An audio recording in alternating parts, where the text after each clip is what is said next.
Sunderlight Production.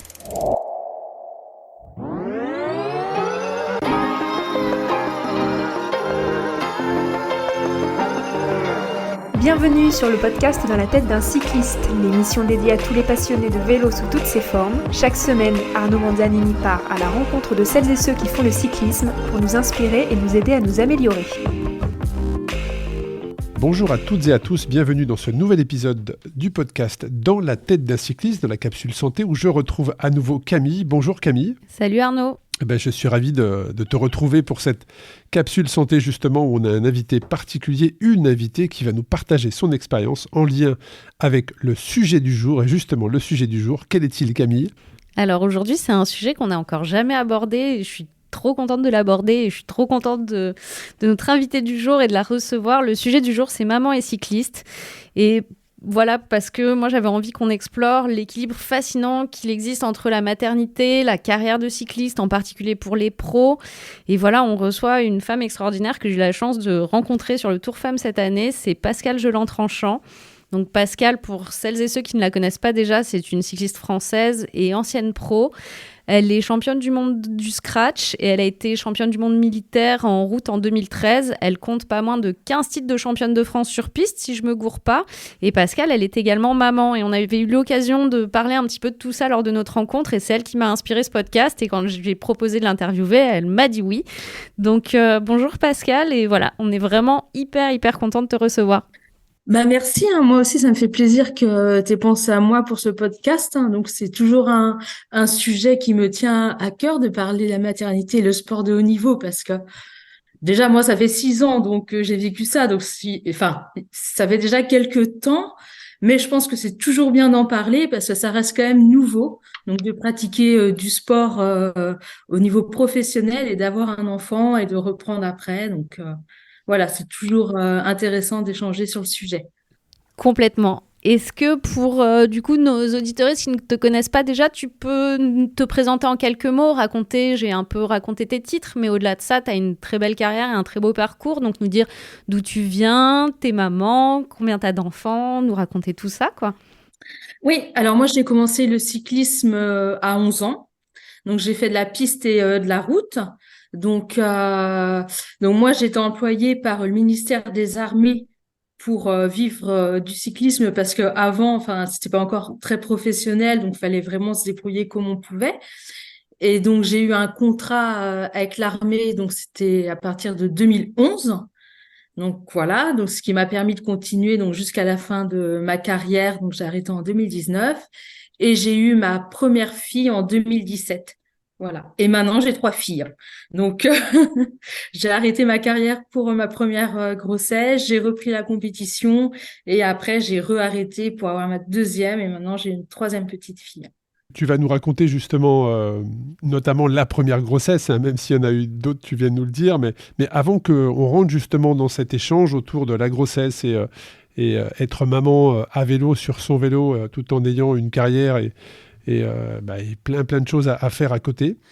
Quel est ton avis aujourd'hui, parce que tu l'as dit, il y a déjà quelques années qui ont passé, depuis ta première grossesse. Quel est ton avis, quelle est ton opinion sur cette évolution du cyclisme féminin ? Alors, je pense que il y a une très bonne évolution par rapport au professionnalisme chez les filles pour les meilleures équipes. Mais après, c'est compliqué en fait. Si tu es vraiment au top niveau, tu peux réussir à avoir un salaire décent et tout ça. Mais après, si tu restes dans une équipe continentale, il y a toujours pas assez de moyens pour vraiment aider une fille à être professionnelle. Donc il y a vraiment encore des différences de statut, mais qui sont quand même comblées par rapport à mon époque. Enfin, à mon époque, il y a pratiquement personne qui arrivait à vivre du cyclisme. Maintenant, si vraiment on arrive à atteindre le très haut niveau, on peut toujours arriver dans une équipe World Tour qui va nous assurer un salaire. Mais les places sont vraiment très chères et c'est pour ça il y a quand même beaucoup de cyclistes qui n'arrivent pas à en vivre vraiment quoi. Donc ça reste vraiment très compliqué. Et c'est vrai, quand on parle de grossesse et de professionnalisme, il y a une équipe à laquelle je pense, qui est l'équipe Trek Segafredo, qui communique beaucoup. Alors après, c'est peut-être, il y en a probablement dans d'autres équipes, hein. Mais en tout cas, je trouve que cette équipe dégage une image où, en tant que femme, on peut s'épanouir dans cette équipe, on peut créer une famille, fonder une famille, avoir un enfant et reprendre sa carrière. Je pense à celle qui a été la première à gagner Paris-Roubaix chez les femmes notamment, hein, cette coureuse américaine. Mais il y a aussi actuellement la championne du monde du chrono. Je n'oserais pas prononcer son nom parce que c'est de consonance hollandaise, donc, mais tout le monde voit, enfin, en tout cas, pense à la même personne, hein, cette coureuse qui nous vient des Pays-Bas, qui a été championne du monde en chrono et qui aujourd'hui a eu un autre enfant puisqu'elle avait déjà un enfant auparavant. Donc voilà, je trouve que cette équipe donne une image très positive du cyclisme féminin. Quel est ton regard sur ça, toi? Alors, en fait, mon regard, en fait, c'est qu'au niveau des équipes World Tour, donc maintenant, tous les cyclistes peuvent bénéficier d'un congé maternité. Donc, elles se disent, bah, si on veut avoir un enfant, on a les moyens de le faire, on va toujours avoir un salaire pendant notre période de grossesse et tout ça. Mais après, ce qui reste compliqué, c'est tout ce qu'il faut mettre en place ensuite pour réussir à continuer la compétition en ayant un enfant. Parce que là, on peut avoir ce congé maternité, mais après, c'est la reprise qui est compliquée. Si on reste avec un salaire de base, on n'aura pas les moyens de faire garder son enfant quand on sera parti pendant 2, 3 semaines sur les compétitions. Faudra avoir des nourrices, de la famille, faudra quand même avoir une sacrée organisation. Donc, aujourd'hui, on dit aux femmes, oui, vous pouvez avoir des enfants, mais une fois que l'enfant est là, comment on fait pour se débrouiller? À moins de gagner énormément d'argent et d'avoir une équipe qui mise vraiment sur toi et qui te dit, OK, on va t'aider à financer On une prend en nounou charge qui la est partie famille. trois Ouais. semaines, ou alors il faut avoir un mari qui est là, qui dit, vas-y, je te soutiens à fond, il n'y a pas de problème. Donc oui, maintenant on peut le faire. On peut bénéficier du congé maternité pour les meilleures équipes. Il faut faire partir du World Tour, hein. Mais après, il y a toute la mise en place à avoir pour pouvoir continuer sa carrière avec son enfant. Parce que l'enfant, il est quand même toujours avec toi. Donc, il faut savoir quoi en faire une fois qu'il est là. Ouais, ta réponse est très intéressante et claire, je pense, beaucoup de personnes. Oui. Donc, moi, pour ma situation, j'étais employée par le ministère des Armées. Donc, j'ai eu le droit à mon congé maternité comme tout militaire. Et après, enfin, c'est vraiment mon mari qui était là auprès de moi. C'est une décision qu'on a prise à deux, à savoir si j'allais reprendre ou pas la compétition. Parce que quand j'ai arrêté pour ma grossesse, je savais pas si j'allais reprendre le vélo. Et il m'a dit, bah, OK, on y va, on se lance. Et c'est lui qui a vraiment donné de sa personne pour m'aider à concilier ce projet. Quand j'avais des grands déplacements, notamment en Belgique, il prenait ses congés pour m'accompagner. Enfin, il était toujours présent. Donc, ça a été vraiment lui mon soutien. Et après, la famille aussi qui m'accompagnait sur des longues périodes de stage. Donc, il y a la possibilité d'avoir cet enfant, mais c'est pas non plus simple. C'est hyper intéressant et du coup, enfin, tu me dis si on rentre dans des trucs qui sont trop perso ou que tu veux pas évoquer, mais quand ta première grossesse est arrivée, comment est-ce que toi tu l'as vécu, tu vois, est-ce que tu t'es dit bah c'est un truc que je souhaite et ça va pas être une entrave dans ma carrière, ou est-ce que bah ça arrive et tu te dis bon bah on voit ce qui se passe. Comment est-ce que quand t'es athlète de très haut niveau comme tu l'as été, tu gères ça et comment est-ce que tu te projettes pour la suite? Alors moi, j'avais prévu d'avoir un enfant. Donc c'était quelque chose que je souhaitais. Et ce que j'avais pas prévu, c'est que ça arrivait très très vite. Donc en fait, je m'étais dit, bah à l'intersaison, après les championnats du monde, donc c'était les championnats du monde au Qatar, je dis bah voilà, je vais essayer d'avoir un enfant et tout ça. Sauf que bah, la première fois, on a un peu pris un risque, c'était le bon. Donc là, ça a été un peu perturbant parce que c'est vraiment arrivé, allez, 2 mois trop tôt, on va dire. Il me restait des championnats de France, des championnats d'Europe, des championnats du monde, et c'était un peu la panique à bord de se dire comment je vais faire. Est-ce que si je continue à m'entraîner, c'est dangereux pour l'enfant? Si je tombe, est-ce que c'est dangereux? Après, comment ça va se passer au niveau des contrôles antidopage aussi? Si j'ai des contrôles, comment je vais faire? Enfin, il y a eu vraiment beaucoup de questions et j'étais pas du tout préparée à ça. Parce que je pensais pas que ça allait arriver aussi rapidement. Et après, parce qu'on n'a aucune information par rapport à ça, en tant que femme, cycliste et tout. Enfin, c'est vraiment le sujet tabou. Et je me suis retrouvée avec mon test de grossesse, complètement paniquée, mais comment je vais faire? Alors du coup, j'ai eu la chance en fait d'avoir eu un médecin de l'équipe de France qui était gynécologue, Thierry Adam, qui était à Toulouse. Donc moi, j'habite à Bordeaux. Donc direct, je l'ai appelé, je dis comment je fais. Donc j'ai été le voir et il m'a aidé à tout dédramatiser. Il m'a dit, tu peux continuer à t'entraîner, il y aura pas de problème pour l'embryon. Si tu fais une fausse couche, si tu tombes, tu fais une fausse couche, c'est pas parce que tu vas tomber que tu vas faire ta fausse couche, c'est que ça devait pas tenir et que tu le vois bah, lors de la chute, parce que c'est là où ça déclenche la chute de l'embryon. Et il m'a dit, t'inquiète pas, quand tu sentiras qu'il faut que tu t'arrêteras de toi-même. Donc, il m'a dit, fais-toi confiance. Donc, j'ai eu cette chance-là et j'ai pris la décision de continuer mes épreuves jusqu'au bout. Et t'as couru jusqu'à quel mois de grossesse, en fait? Enfin, quand est-ce que t'as arrêté de t'entraîner, toi? J'avais 2 mois de grossesse. Donc, c'était vraiment tout le début, en fait. J'ai euh, j'ai fait mes championnats de France, mes championnats du monde au Qatar que j'ai arrêté parce qu'il faisait très chaud et je stressais un peu. Je pensais plus à boire et donc tu penses quand même plus à ton enfant qu'à ta performance. Et tant mieux. Et tant mieux. Et après, j'avais des championnats d'Europe sur la piste. J'avais une épreuve par équipe à faire en poursuite par équipe. Et après, j'avais des épreuves américaines omnium en peloton. Et j'ai dit à l'entraîneur, je fais la poursuite par équipe, mais je fais pas les épreuves en peloton. Parce que je savais que même s'il n'y avait pas trop de risques, j'allais pas être à 100%. Je penserais plus à l'embryon que à la performance. Donc, j'ai préféré arrêter là-dessus. Et voilà. Et t'es revenu après à l'entraînement, combien de temps après ta grossesse? Alors, j'ai 1 mois et demi, j'ai repris l'entraînement après l'accouchement. Ok. Mais pendant la grossesse, j'ai les 2 premiers mois, donc j'ai continué à faire des compétitions. Et pendant 7 mois, j'ai pas du tout roulé. Enfin, je marchais beaucoup. Enfin, voilà, je savais pas si j'allais reprendre le cyclisme ou pas. Et comment est-ce que tu as dû adapter ton emploi du temps pour justement concilier l'entraînement, qui parfois est intensif quand on fait de la compétition, avec justement cette préparation au rôle d'être maman, cette nouvelle responsabilité. Et puis, une fois que tu as repris, comment ça a influencé ton approche de la compétition? Alors, déjà au départ, bah après moi c'était que les 2 premiers mois de grossesse où j'ai continué à rouler, donc et je l'ai pas su tout de suite, donc en fait j'ai pas du tout pensé à ça. Je faisais mes entraînements comme tout le monde. Après, je ressentais au niveau de mon corps des sensations différentes. Enfin, tout de suite j'ai senti qu'il y a quelque chose qui se passait au niveau du corps, donc j'avais pas les mêmes sensations. Enfin, j'étais quand même beaucoup plus fatiguée. Enfin, je percevais des choses inhabituelles. Mais après, ça a été assez vite et comme j'en avais parlé à personne, enfin, j'ai rien adapté du tout. J'ai fait ce qu'on me demandait de faire au niveau des entraînements.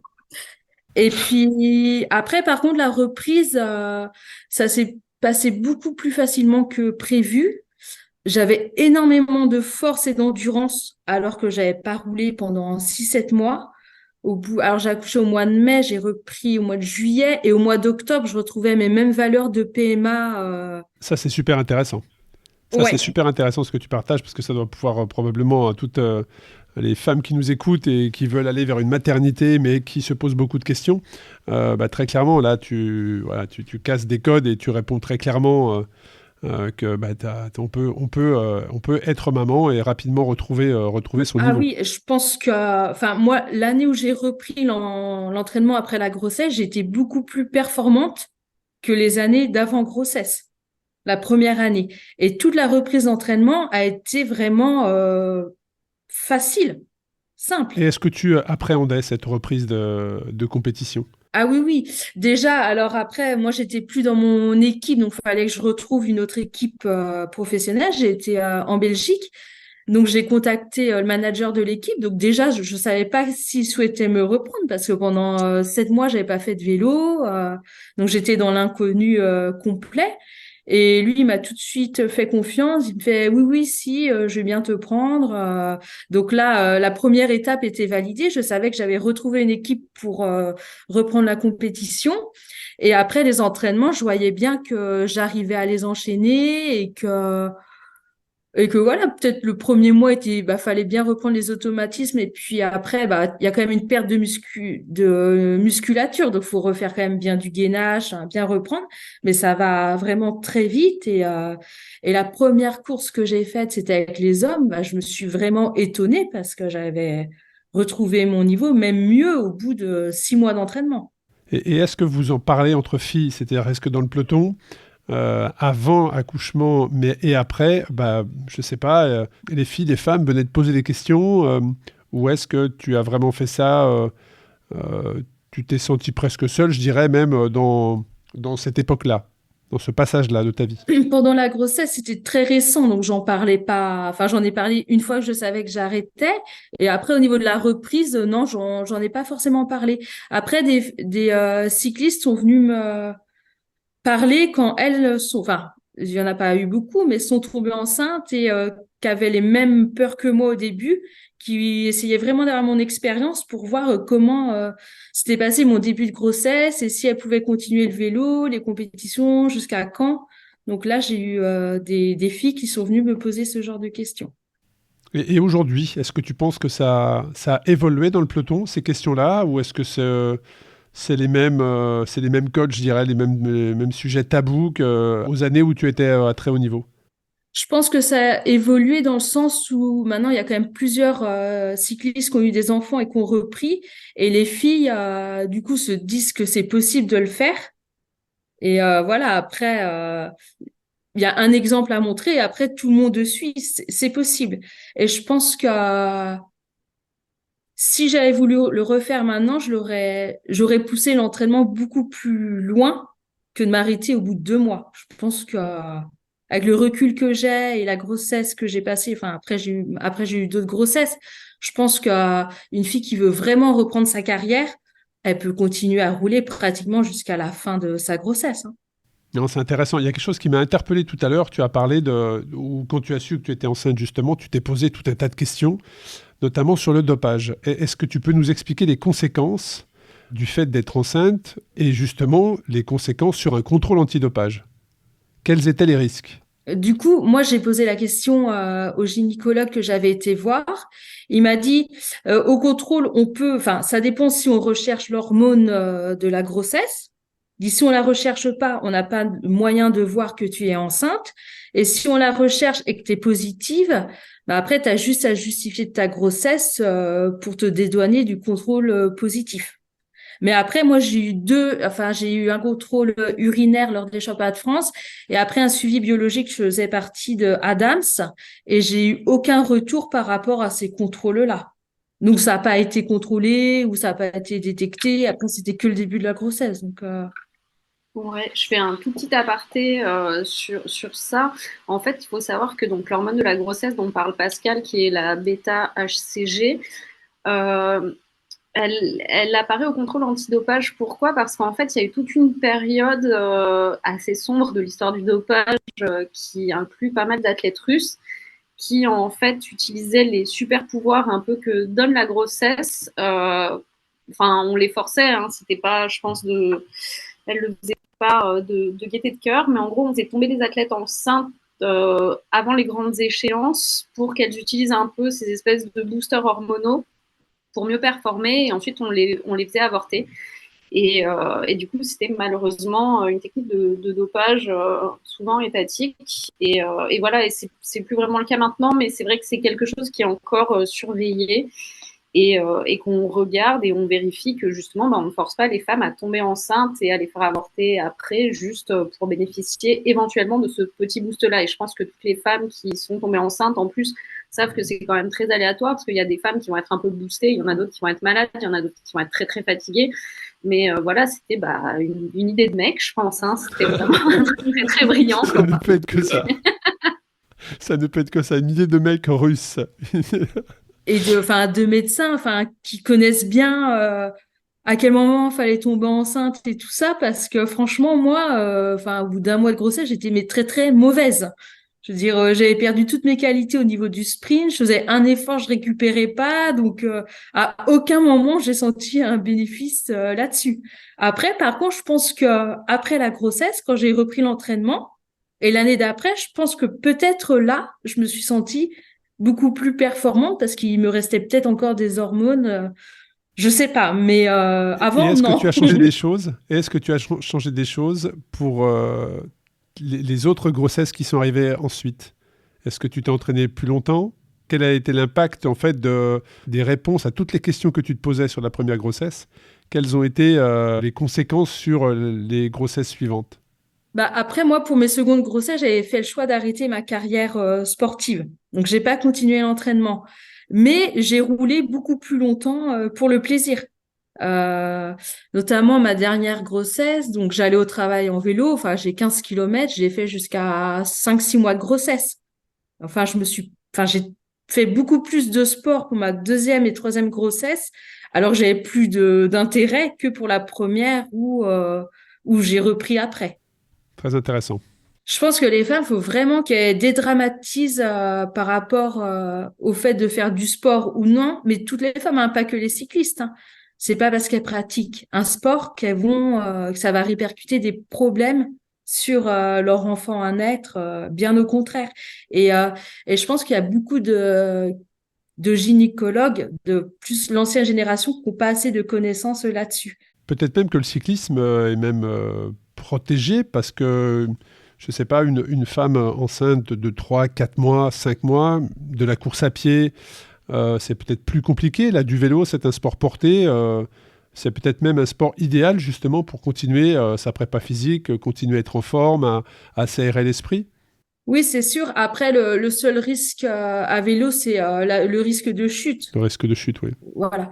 Mais non, je pense que même une personne qui a une grossesse qui se passe sans souci peut aller courir tant qu'elle le sent. Hein. Je pense qu'il n'y a pas trop de problème. Après, faut vraiment voir si au niveau médical c'est possible. Et après, il faut vraiment que les gynécologues revoient un peu leur copie par rapport à ça. Moi, mon gynécologue attitré à Bordeaux, c'était un gynécologue un peu ancienne génération. Quand je lui ai dit que j'avais continué le sport de haut niveau en étant enceinte, enfin, C'est intéressant ce que tu dis parce que ce qui veut dire qu'aujourd'hui, euh, les équipes pro team ou continentales, en tout cas les équipes structurées chez les femmes, ont, je l'espère, mais probablement dans leur staff médical, des personnes qui ont ces compétences-là justement pour accompagner les femmes le mieux possible, en tout cas pour celles qui veulent constituer une famille. Je sais même pas si c'est une constatation, une question que je pose, parce que je n'ai jamais eu ce retour-là de la part des filles qui sont professionnelles avec qui on a échangé, pas forcément sur ce sujet-là, mais ça peut devenir une question d'ailleurs. C'est est-ce que tu sais aujourd'hui, peut-être que Camille a la réponse d'ailleurs, si dans les staffs des équipes féminines, il y a aujourd'hui, les médecins en tout cas sont au courant, sont formés pour ce genre de questions. je pense pas. Je pense qu'il n'y a pas assez de recul, pas assez de recul par rapport à la femme, au sport, à la grossesse. Je pense que il y a encore beaucoup de travail pour enlever un peu tous les clichés du sport pendant la grossesse. Ouais, et c'est vrai que quand on voit encore Annemiek van Vleuten qui arrête sa carrière à 40 ans aujourd'hui, alors qu'on pense toujours que le cyclisme à haut niveau est une courte durée, on n'a pas assez de recul sur ça justement en comparant les carrières chez les femmes et chez les hommes, mais très clairement, et avec ce témoignage que tu nous fais formidablement bien aujourd'hui, je pense que les femmes aujourd'hui peuvent intégrer dans leur carrière professionnelle le fait de fonder une famille, très clairement. Moi, avec le recul que j'ai, après, les difficultés ont été après au niveau de l'organisation. Parce que quand tu as un enfant, c'est très dur de se dire je vais partir 3 semaines et laisser mon enfant qu'à 1 an. Enfin, moi, je voulais tout le temps que ma fille soit avec moi. Et après, là où c'est compliqué, c'est qu'il faut qu'il y ait du monde qui t'accompagne. Ouais, c'est toute la logistique qu'il y a derrière. Et après, il faut avoir de l'argent.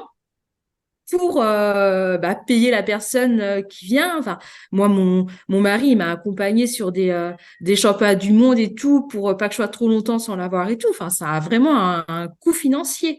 Et je me souviens, mes parents, ils sont venus. J'avais un stage de 3 semaines au Portugal en équipe de France. J'ai dit à mes parents, venez 3 semaines, prenez un logement à côté avec Louise, et ils étaient là, comme ça je pouvais la voir, enfin, en essayant de concilier les deux, quoi. Donc c'est là vraiment la difficulté. C'est après la grossesse pour avoir son enfant. Après, tu peux pas toujours l'emmener, mais tu peux pas non plus être trop longtemps sans voir l'enfant. Ouais, ça met en perspective ce que me disait également Tiffaine Laurence sur les stages, où aujourd'hui, tu prends les coureurs hommes, ils sont en stage toute l'année. Très clairement, ils sont en stage tout le temps. S'ils ne sont pas sur le vélo pendant les courses, ils sont en stage. Et bien chez les filles, Tiffaine m'expliquait que aujourd'hui, le côté finance a un rôle très très important, puisque les filles, probablement aussi que les hommes qui ne sont pas les grands champions, doivent financer par eux-mêmes leur stage. Ce qui veut dire que chez une femme, si tu veux être performante, tu dois avoir les finances pour faire garder ton enfant, et en plus avoir les finances pour financer tes stages et être performant. Donc peut-être que tu peux concilier les deux, c'est-à-dire financer un stage dans lequel tu emmènes ton enfant et ton ami, ta famille ou une nourrice, mais ça rajoute une composante où c'est vrai que pour le cyclisme féminin, il faut vraiment une toute autre approche quand tu souhaites fonder une famille, très clairement. Oui, c'est ça le plus dur. Après, une cycliste qui a un désir d'enfant à 25 ans, elle peut se dire, voilà, je fais ma grossesse, je reprends après. Je trouve que là, c'est pas compliqué. Au niveau médical, au niveau de la performance et tout, on peut très bien avoir un enfant et redevenir hyper performante. Et voilà. Les seules problématiques, c'est après comment s'organiser avec son enfant. Très intéressant. Je laisse la parole à Camille parce que je sais qu'elle a encore plein de questions pour toi, mais en tout cas, ça nous donne, ça met vraiment en lumière beaucoup de sujets. Je réfléchissais à tout ça aussi et je me dis, tu me dis ce que tu en penses, Pascal, mais c'est aujourd'hui dans les équipes pro, bien sûr qu'il y a la question des salaires pour les femmes parce que l'argent, ça reste le nerf de la guerre et que c'est super important, mais j'ai quand même l'impression qu'il y a aussi tout l'aspect physiologique et émotionnel d'être une femme qui n'est pas forcément prise en compte, dans le sens où, sur l'aspect physiologique, je pense notamment à la prise en compte des cycles féminins, au-delà de juste la grossesse, qui est un truc, c'est un événement d'une vie, etc. Mais c'est vrai que gérer les problématiques de cycle, gérer les problématiques d'endométriose, je pense notamment à mon amie Claire Laforgue, qui est maintenant entraîneuse et voilà, et qui fait sa thèse sur les règles. Mais ça, c'est important pour les femmes et je pense que demain, les staffs doivent être meilleurs là-dessus. Bien Et sûr. de deux, ce que tu dis, Pascal, aussi, c'est qu'au final, si les coureuses pro sont performantes et le reste malgré la grossesse, c'est surtout comment est-ce qu'on accompagne l'après. Parce que c'est cool, hein, les mecs qui sont toute l'année sur la route et qui font leur stage et qui font des grands tours, etc. Et leur femme, elle est toujours au cul du bus avec le gamin dans les bras tous les jours parce qu'ils gagnent des salaires qui leur permettent ça aussi. Hein. Et aujourd'hui, pour les femmes, il y a non seulement cette pause que t'impose la grossesse et en plus, il y a l'après. Et il y a le fait d'avoir envie de voir tes enfants grandir, le lien émotionnel que tu crées avec eux. Et ça, c'est, à mon avis, c'est un vrai sujet pour les équipes pro, quoi. Oui. Moi, c'est vraiment ce qui a été le plus dur, en fait, de me voir me séparer de l'enfant sur des longues périodes. Parce qu'à un moment, je me disais un peu, j'étais très heureuse de reprendre la compétition après avoir eu ma fille, parce que quand je suis tombée enceinte, j'ai pas eu l'impression d'avoir terminé ma carrière. Il me manquait quelque chose. Et je dis, je reprends, ça s'est bien passé. Et après, j'ai arrêté quand elle devait avoir 1 an et demi ou 2 ans. Et là, je me suis dit, c'est bon, j'ai fait le tour de la question. J'ai envie d'arrêter, j'ai pas envie d'aller plus loin. J'ai tout vu, j'ai tout vécu au niveau du vélo. Je veux pas plus. Mais là, j'ai senti que je voulais arrêter ma carrière. Et pour moi, c'était vraiment important de décider du moment et de pas arrêter ma carrière parce que j'ai eu un enfant. Je voulais pas subir l'arrêt parce que j'avais décidé d'avoir un enfant et que après, voilà. Donc, je voulais vraiment décider le moment. Et c'est vrai qu'après, oui, la problématique, c'est l'organisation, enfin, toute la séparation avec son enfant. Je pense qu'une fois qu'on a l'enfant qui est là, faut vraiment tout repenser et il faut que les équipes prennent en considération ça. Et peut-être que C'est l'équipe intéressant test ce que tu dis, le hein. fait aussi. Faut que, voilà. Maintenant, on veut faire évoluer le cyclisme féminin, mais une femme, c'est pas comme un homme. Il y a tous les autres paramètres à prendre en compte. Non, mais c'est intéressant ce que tu dis, c'est au niveau de la séparation. C'est vrai qu'aujourd'hui, et la preuve en est aujourd'hui, c'est que tu es à Bordeaux, nous on est à Lyon avec Camille. Il y a cette distance, on fait un Zoom, un FaceTime, on peut se voir et tout, c'est très bien. Mais avec un enfant et un nourrisson, le lien physique avec la maman est très très important. Et ça, c'est pas une visio le soir après la course ou après l'entraînement en stage d'altitude qui va compenser ça. Donc il y a tout un paramètre, tous ces paramètres-là à prendre en compte très clairement. Mm. Ben, après, je pense que si une équipe est vraiment ouverte, donne vraiment la place de la femme et de son enfant et tout ça, tout peut être mis en place. En fait, je pense que c'est vraiment important d'écouter la maman. Si la maman veut reprendre le vélo, elle se donnera le moyen de reprendre et d'être performante. Mais il faut qu'elle soit bien dans sa tête, qu'elle soit bien avec son enfant. Donc en fait, il faut vraiment tout gérer dans la globalité. Et si la maman, elle se sent bien, elle sera performante et elle regagnera des courses, hein.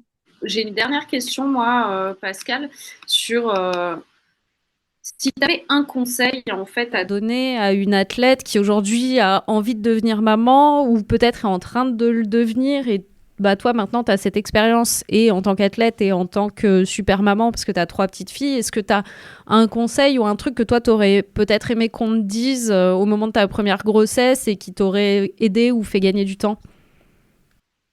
Bah déjà qu'on me dise que c'est possible, que la personne va redevenir performante si elle a envie de redevenir performante, que c'est juste une question de volonté, que ça changera pas et qu'il faut bien qu'elle anticipe le après, voilà, au niveau de l'organisation, qu'elle sache bien où elle veut aller. Et après, il y a toute la vie de maman et d'athlète qui est en jeu. Est-ce qu'elle a quelqu'un qui peut l'aider pour l'accompagner? Est-ce que financièrement, elle peut le faire? Est-ce que si elle est dans une équipe, l'équipe est d'accord là-dessus? Moi, j'ai eu la chance aussi de reprendre dans une équipe belge où on était 3 filles dans la même équipe à avoir un enfant. Et notre manager, il était, non, mais c'est très bien, l'enfant, il pouvait venir avec nous, enfin, ça posait pas de problème. Enfin, pas sur des longues périodes de stage, mais moi, mon mari, il est venu 3 semaines en Belgique avec moi pour faire les classiques. Enfin, j'étais tous les jours avec ma fille, quoi. Et je sentais pas de contrainte au niveau de l'encadrement sportif. Et c'est ça qui est important. Si on sent que tout le monde est OK par rapport à toi, ton enfant, ça peut que bien se passer. Et c'est là encore où les mentalités doivent changer. Et est-ce que c'était un team entièrement composé de femmes ou est-ce que c'était un team dans lequel il y avait des hommes dans l'encadrement? Ah bah il y avait que des hommes dans l'encadrement. Après voilà, les sportifs ont été que des filles et voilà. Après j'ai l'impression que dans les pays comme la Belgique, en Hollande et tout, enfin c'est plus démocratisé de d'avoir un enfant, de reprendre. Je trouve que c'est plus fluide. Il y a moins de questions qui se posent par rapport à ça. C'est t'as envie, bah fais-le et puis on va trouver des solutions, quoi. Je voulais aussi dire un truc hyper important, enfin pas que pour les cyclistes, mais à chaque fois que j'ai fait du sport en étant enceinte, je n'ai pas été malade. Les jours où je m'entraînais, tout allait bien, et les jours où j'avais pas d'entraînement, j'étais couchée au lit, la nausée, et j'étais hyper malade. Donc je faisais une marche, du vélo, un peu tous les jours pour vaincre tous les symptômes de la grossesse. Et ça, je trouve que c'est important aussi de le souligner, quoi. Pour... Ouais, c'est bon à savoir. Non, non, mais t'as raison, c'est important de le dire. Très intéressant. Est-ce que tu as des anecdotes ou des moments justement de fierté ou qui pourraient inspirer les gens qui nous écoutent que tu as vécu en tant que maman athlète? C'est-à-dire qu'une fois effectivement, tu nous parlais de classique belge, hein, peut-être que ça en fait partie, mais est-ce que tu as des anecdotes comme ça, des moments de fierté où tu te disais, ben voilà, je suis effectivement très très fier d'être une cycliste professionnelle, mais aussi une maman? Alors j'ai été fière, surtout d'amener ma fille sur les courses avec moi. Après j'avais fait une course en Belgique, j'avais fait un podium, je suis montée avec elle et c'était C'est un la beau Lotto souvenir. Cup. J'ai eu le maillot de la leader pendant ma deuxième épreuve, je crois, donc elle était avec moi. Enfin ça reste vraiment des souvenirs inoubliables. J'ai été championne de France après la grossesse sur la piste. J'ai eu un titre de championne de France, donc je mets le maillot bleu, blanc, rouge, j'ai ma fille dans les bras. Donc tout ça, c'est génial, quoi. Et maintenant, alors, je pense qu'elle a oublié, mais elle sait qu'elle a vécu ces moments avec moi. Et après, elle le raconte à ses sœurs. Elle dit à sa deuxième sœur, ah, mais moi, maman, j'allais sur les courses avec maman, j'ai pris l'avion avec papa, toi, t'as jamais pris l'avion. Enfin, elle, elle se Ça va valorise. chambrer à la maison. Ouais, par rapport à la deuxième qui a pas connu ça en fait. Donc elle s'en souvient plus, mais le fait qu'on lui raconte cette vie, elle est hyper fière et contente d'avoir vécu ça. Ah, c'est super intéressant ce que tu partages. On arrive sur la fin de l'épisode. Est-ce que Camille, tu as d'autres questions sur ce sujet? Non, j'ai plus de questions, mais vraiment merci Pascal d'avoir pris le temps de partager tout ça avec nous parce que c'est hyper beau, c'est hyper intime et t'es une personne tellement authentique et c'est trop chouette. Tu vois, je pense que pour plein de femmes qui vont écouter l'épisode, tu rends ça possible. Tu dédramatises le truc et tu montres à quel point, t'es épanouie et t'es épanouie en tant que sportive, t'es épanouie en tant que maman et bien sûr que c'est un défi, bien sûr que c'est un challenge, mais je pense que t'es une grande source d'inspiration et de motivation pour plein de meufs. Donc, merci beaucoup d'être venue avec nous. Merci à vous. Hein.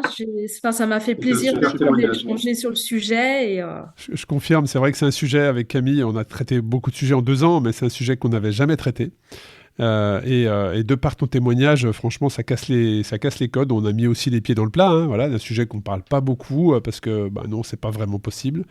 Voilà, je pense que ton témoignage est hyper inspirant. Comme l'a dit Camille, c'est possible. C'est possible, donc un grand merci à toi pour justement ta disponibilité, ce témoignage émouvant, inspirant sur l'équilibre délicat entre la maternité et une carrière de cycliste professionnel. Et on espère que cette discussion a apporté des perspectives riches et des enseignements précieux à toutes les femmes, mais aussi les hommes qui nous écoutent, parce que comme tu l'as dit, quand tu as un staff d'hommes qui t'accompagne et qu'ils ont cette ouverture d'esprit, c'est d'autant plus appréciable. Et les femmes sont bien plus libérées et en confiance sur le vélo parce qu'elles n'ont pas cette crainte du jugement ou de la remarque déplacée. Donc un grand merci à toi. Et puis si cet épisode vous a touché ou si vous connaissez quelqu'un qui pourrait bénéficier de ces conseils, de cette inspiration, n'hésitez pas à lui partager. N'hésitez pas également à nous faire vos retours sur les sujets que vous aimeriez qu'on traite avec Camille. On apprécie également beaucoup ce genre de messages. Et puis toutes les mamans cyclistes, toutes les femmes, équilibrant leur maternité justement entre carrière professionnelle et sportive, un grand respect pour tout ça. Merci de nous avoir rejoints et rappelez-vous que les rêves et les responsabilités familiales peuvent coexister harmonieusement avec détermination et soutien. Un grand merci pour ce témoignage, un grand merci Camille pour ta participation à cet épisode et puis je vous dis à très bientôt pour un nouvel épisode du podcast Dans la tête d'un cycliste. Merci beaucoup.